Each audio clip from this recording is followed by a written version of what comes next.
할렐루야, 10월 6일 월요일 새벽기도에 나오신 하늘 가족 여러분 환영합니다.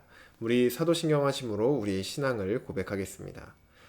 전능하사 천지를 만드신 하나님 아버지를 내가 믿사오며 그 외아들 우리 주 예수 그리스도를 믿사오니 이는 성령으로 잉태하사 동정녀 마리아에게 나시고 본디오 빌라도에게 고난을 받으사 십자가에 못 박혀 죽으시고 장사한 지 사흘 만에 죽은 자 가운데서 다시 살아나시며 하늘에 오르사 전능하신 하나님 우편에 앉아 계시다가 저리로서 산자와 죽은 자를 심판하러 오시리라.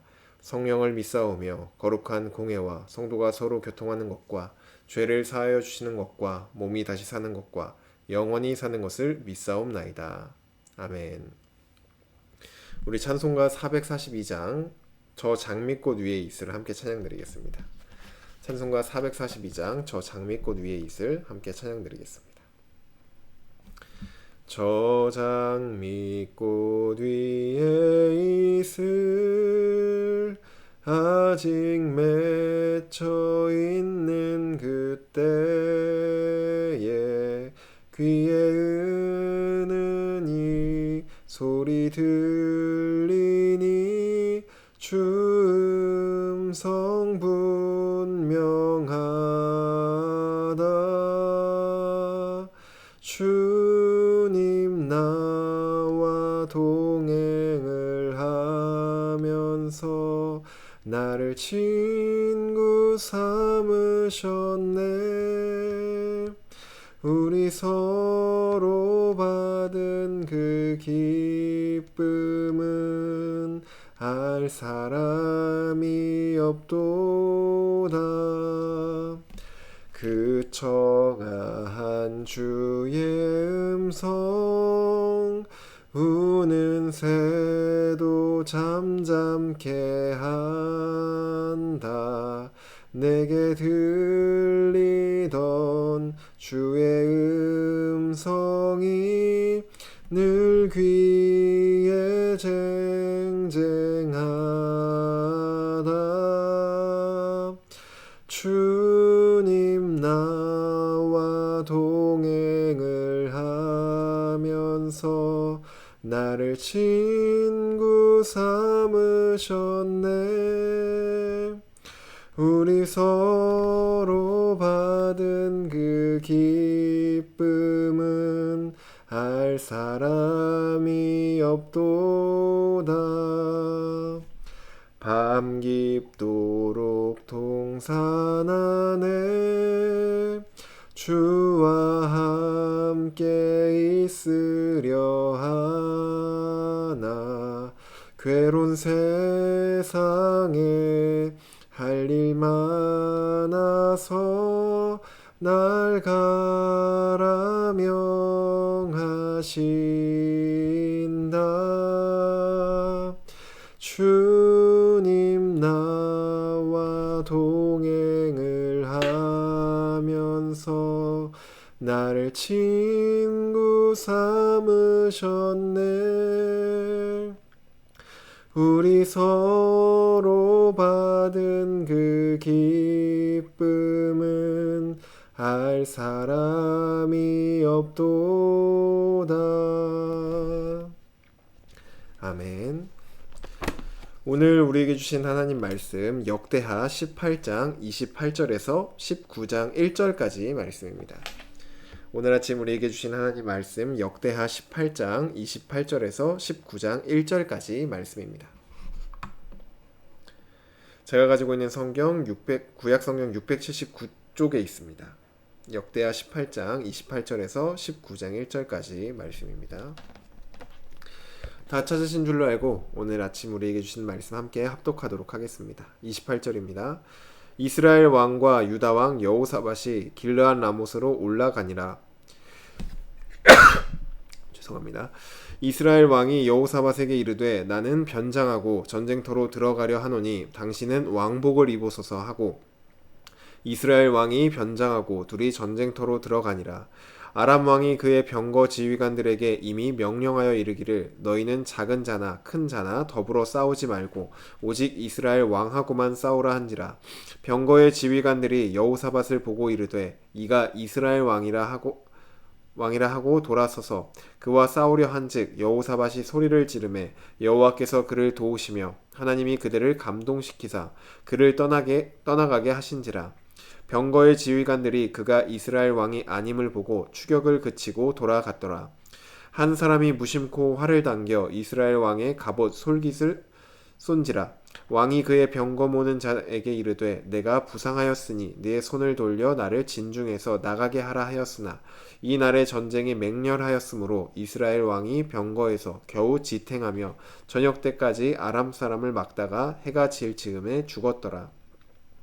유다 왕 여호사밧이 평안히 예루살렘에 돌아와서 그의 궁으로 들어가니라. 아멘. 기도드리겠습니다. 사랑의 하나님, 오늘 아침도 주님 앞에 나와 하나님을 예배합니다. 주여, 우리가 드리는 이 예배가 정말 주님이 기뻐하시고 주님이 정말로 즐거이 받으시는 그러한 온전한 예배가 되기를 원합니다. 하나님, 우리의 마음과 우리의 모든 뜻을 하나님 앞에 내어 드리며 또 주님께서 우리에게 말씀하실 때 그 말씀 앞에 순종함으로 주님을 예배하오니 우리 예배를 받아 주시옵소서. 오늘도 우리에게 주실 하나님의 말씀을 기대하며 나아갑니다. 하나님, 우리에게 말씀하여 주시고 그 말씀의 다스림을 받으며 정말 하나님의 인도함과 하나님과 동행하는 그러한 우리가 될 수 있도록 붙들어 주시옵소서. 감사드리며 예수님의 이름으로 기도드립니다. 아멘. 할렐루야. 오늘 우리 함께 읽은 역대하 18장 28절에서 19장 1절까지 말씀으로 하나님 말씀 함께 나누고자 합니다. 네, 오늘 우리가 함께 읽은 본문에는 하나님을 의지했던 자와 또 하나님을 대적했던 자가 등장을 합니다. 그리고 이 둘의 삶은 겉으로 볼 때는 둘 다 괜찮은 삶을 사는 것 같아 보였습니다. 하지만 이 둘의 정말 끝자락, 인생의 끝자락에서는 전혀 다른, 완전히 다른 결과를 맞이하게 됩니다. 그래서 오늘은 우리 함께 본문을 통하여서 하나님을 의지했던 자와 또 하나님을 대적했던 자의 끝이 어떻게 다른지 함께 살펴보고자 합니다. 먼저 오늘 본문의 배경을 좀 살펴보면은 지금 북이스라엘은 아합 왕이 다스리고 있고 남유다는 여호사밧 왕이 다스리고 있던 시기였습니다. 이스라엘이 분열된 이후로 북이스라엘과 남유다로 분열된 이후로 이 두 나라는 서로 적대적인 관계였지만 아합 왕의 딸과 또 여호사밧이 결혼을 하여서 지금은 서로 동맹 관계에 있는 그런 상황이었습니다. 그리고 이 시기 때쯤에 북이스라엘과 아람 나라가 전쟁을 하였는데 북이스라엘의 영토였던 길르앗 라못을 이 아람에게 점령당하였습니다. 그래서 아합 왕은 이 여호사밧과 힘을 합쳐서 길르앗 라못 땅을 다시 되찾아오고자 하였습니다. 북이스라엘과 남유다가 연합이 결정되었고 이제 전쟁을 앞둔 시점에서 하나님을 신실하게 의지했던 여호사밧은 전쟁을 향한 하나님의 뜻을 듣고자 하였습니다. 그래서 아합 왕에게 선지자를 통하여서 이 전쟁에 대한 하나님의 뜻을 묻자라고 권유를 합니다.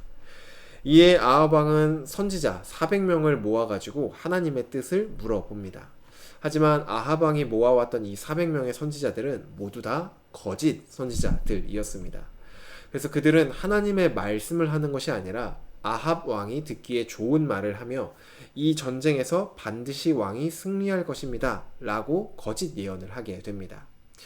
그들이 예언하는 모습을 이렇게 가만히 지켜봤던 여호사밧은 이 선지자들이 진심으로 하나님의 말씀을 예언하는 것이 아니라 왕에게 아첨하는 것처럼 보여졌을지도 모르겠습니다.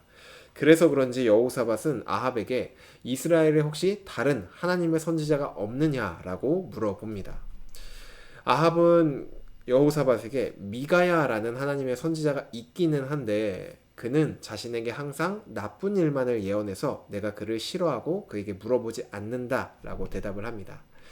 여호사밧은 아합에게 부탁을 하였고 그래도 우리 하나님의 말씀을 한번 듣자 라고 부탁을 하여서 마지못해 아합이 미가야를 데려와 하나님의 뜻, 전쟁에 대한 하나님의 뜻을 듣습니다.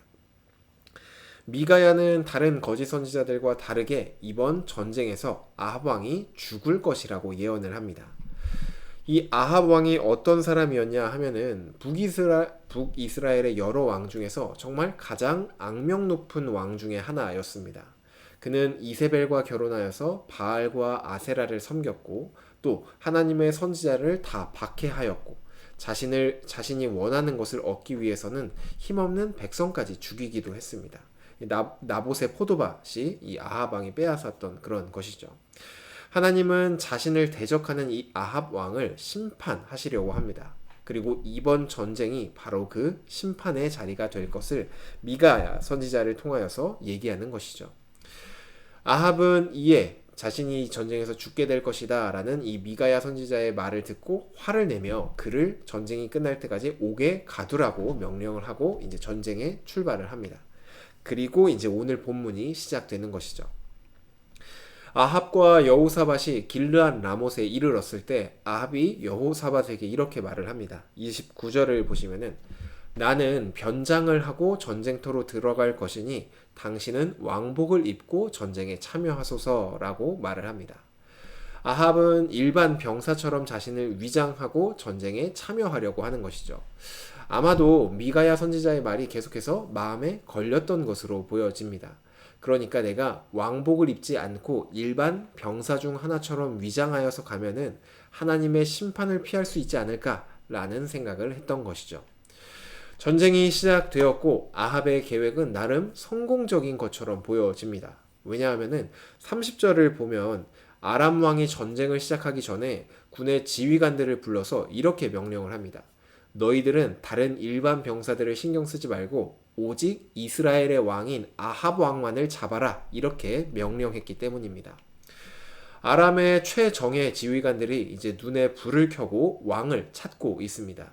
그리고 아합은 이미 변장을 하였기 때문에 그들의 시선을 피할 수 있었고 유일하게 지금 전쟁터에서 왕복을 입고 있던 여호사밧이 아합 왕으로 오해를 받게 됩니다. 그래서 그들의 표적이 되죠. 여호사밧은 전쟁 중에 자신만을 따라오는 이 최정예 부대 앞에서 하나님께 소리를 지릅니다. 그리고 하나님은 그의 소리를 들으시고 그를 도우셔서 아람의 병거 지휘관들이 아합 왕이 아님을 깨닫게 하시고 여호사밧을 쫓던 곳에서 이제 다시 돌아가게 하십니다. 하나님은 이전에 우리가 살펴보았듯이 자신을 찾는 자를 두루 감찰하시며 그를 도우시는 분이 바로 우리의 하나님이십니다. 하나님은 하나님을 위기의 순간에 의지했던 이 여호사밧을 정말로 큰 위기였지만 그 순간 속에서도 말도 안 되는 방법으로 그를 구원해 주셨습니다. 반면에 33절을 보시면은 한 사람이 이제 전쟁터에서 활을 쏘는 것이 뭐 너무 흔한 일이니까 한 사람이 무심코 활을 쐈다라고 말을 합니다. 그런데 또 그 화살이 하필 아합 왕에게 날아갔는데 왕이 일반 병사들도 갑옷을 입고 있으니까 갑옷에 화살이 맞으면은 뭐 별로 타격이 없겠죠. 그런데 또 하필이면 그 갑옷의 이음새 부분에 화살이 들어가 아합 왕이 화살에 맞습니다. 아합 왕은 부상을 당하여 이제 진중에서 벗어나려고 내가 부상을 당했으니 나를 전쟁터 밖으로 이끌어라 라고 명령을 하였지만 전쟁이 너무나 맹렬하여서 그 자리에서 빠져나가지 못하고 저녁까지 전쟁터에서 싸우다가 결국 해가 질 때쯤 죽게 되었습니다. 아합은 자신의 꾀를 통하여서 하나님의 심판을 벗어나려고 하였지만 하나님의 심판은 무슨 수를 써서도 피할 수가 없었던 것입니다. 변장을 해도 피할 수 없었고 무리들 사이에 숨어들어도 피할 수 없었고 갑옷을 입어도 피할 수 없었고 왕으로서 명령을 내려도 그 죽음을 피할 수가 없었습니다. 이처럼 하나님께서는 하나님을 대적하는 자들을 반드시 심판하십니다. 그리고 하나님의 심판은 무슨 수를 써서라도 절대로 피할 수가 없습니다. 꾀를 부린다면 그 꾀를 뛰어넘으시는 하나님의 지혜 앞에서 심판을 받게 되고 내가 힘을 쓴다면 그 힘을 뛰어넘는 하나님의 능력 앞에서 심판을 받게 됩니다. 반면에 하나님을 의지하는 자에게는 어떤 일이 일어나냐? 오늘 본문의 마지막 절인 19장 1절 말씀을 보시면 유다왕 여호사밧이 평안히 예루살렘에 돌아와서 그의 궁으로 들어가니라 라고 말을 합니다. 한 나라의 왕이 죽음을 맞이할 정도로 정말로 맹렬했던 전쟁이었지만 하나님을 신실하게 의지했던 여호사밧은 평안히 돌아옵니다. 심지어 전쟁 중에 아합 왕으로 오해를 받아 위기의 순간도 찾아왔지만 그조차도 하나님의 보호하심을 넘어설 수는 없었던 것입니다. 이것이 하나님을 의지하는 자와 하나님을 대적하는 자의 결국입니다. 오늘 본문은 이처럼 서로 다른 두 왕의 이야기를 통하여서 우리에게 선택을 요구하고 있습니다. 하나님을 의지하는 삶을 살아갈 것인지 아니면 하나님을 대적하는 삶을 살아갈 것인지 둘 중 하나의 삶을 우리에게 선택하라고 말을 합니다. 하나님께서는 오늘 이 본문을 통해 우리에게 간절히 바라기로는 우리가 하나님을 의지해서 살아가기를 간절히 원하고 계십니다. 어떠한 위기가 찾아와도 우리의 지혜와 능력을 의지한다거나 다른 어떠한 것을 의지하는 것이 아니라 오직 하나님만을 의지하며 하나님만을 구하며 살아가기를 원하십니다. 하나님은 하나님을 의지하는 자에게 정말로 놀라운 구원과 은혜를 베풀어 주십니다. 그리고 그것을 단편적으로 오늘 이 여호사밧의 이야기를 통해 우리에게 알려주고 계신 것이죠. 하늘가족 여러분, 간절히 바라기로는 어떤 문제가 우리 인생 가운데 찾아오더라도 우리 인생은 언제나 하나님만을 의지하기를 간절히 소망합니다. 그리하여서 하나님께서 하나님을 찾는 자에게 베푸시는 놀라운 구원의 은혜로 매일매일을 살아가는 저와 여러분이 되기를 간절히 소망합니다. 날마다 하나님만을 의지하며 하나님의 보호하심을 받으며 살아가는 저와 여러분, 우리 모든 하늘 가족이 되기를 주님의 이름으로 축복합니다. 주신 말씀 놓고 기도드리겠습니다. 사랑의 하나님, 감사합니다. 오늘 이 아침도 우리에게 말씀하여 주시니 감사합니다. 하나님, 언제나 우리가 하나님이 없는 삶, 하나님을 대적하는 삶, 하나님이 아니라 다른 것들을 의지하는 삶이 아니라 언제나 우리의 삶 가운데 정말로 우리를 유일하게 구원하실 수 있는 분, 정말 능력의 하나님만을 의지하고 하나님만을 찾으며 살아가는 우리 모두가 될 수 있도록 주여 붙들어 주시옵소서. 때로는 우리에게 다가온 문제가 너무나도 커서 하나님, 눈에 보이지 않는 하나님이 아니라 눈에 보이는 다른 것들을 의지하고 싶은 마음이 생길 때도 있지만 그때마다 성령님, 우리 마음을 다시금 하나님으로 돌이키게 하여 주셔서 정말로 하나님만을 바라보고 하나님께서 행하시는 놀라운 구원의 은혜를 경험하는 우리 모두가 될 수 있도록 인도하여 주시옵소서. 오늘 하루도 그리고 우리의 남은 평생이 오직 하나님만을 신실하게 섬기며 살아가는 주님의 자녀, 주님의 백성 될 수 있도록 우리를 붙들어 주시옵소서. 감사드리며 예수님의 이름으로 기도드립니다. 아멘. 네, 오늘 예배를 마쳤습니다. 오늘 하루도 주님의 은혜 가운데 하나님만을 신실하게 섬기며 살아가는 저와 여러분 되기를 바라고, 또 추석 명절 연휴 가운데 오고 가는 길 안전을 위해서 서로를 위해서 기도해 주시기를 바랍니다. 오늘도 주님 안에 승리하시길 바랍니다.